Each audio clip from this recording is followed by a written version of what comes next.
wat my pasmaats moet weet as hulle plaas toe kom is dat dit 'n lekker ervaring is.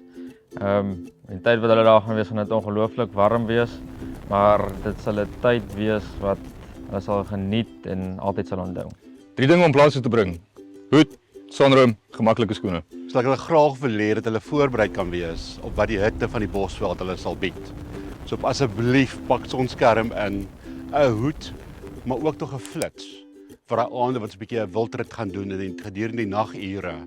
Gekyk vir uile en vir al die naglewende diere en dit ons net kan kuier op die klip en net 'n goeie tyd sal kan hê. Ja, ek dink die belangrike ding om te weet is dit 'n mens is maar op die plaas en daar's nie altyd die winkels wat jy in 'n dorp sou wou soek nie.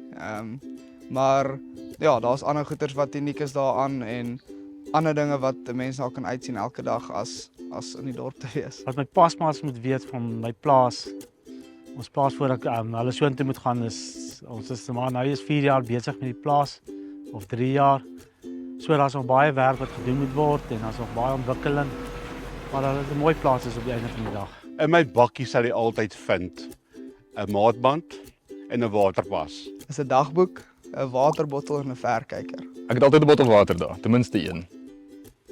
'n Vars een. Hulle kan soms daar bly vir weke, maar ek weet wat hoe om hulle te roteer. Is definitief koffie en sonblok en ek dink lapais. Wat jy altyd in my bakkie sal vind is 'n hond wat saamry of binne of agterop en hy het so bossleutels wat altyd daar binne lê.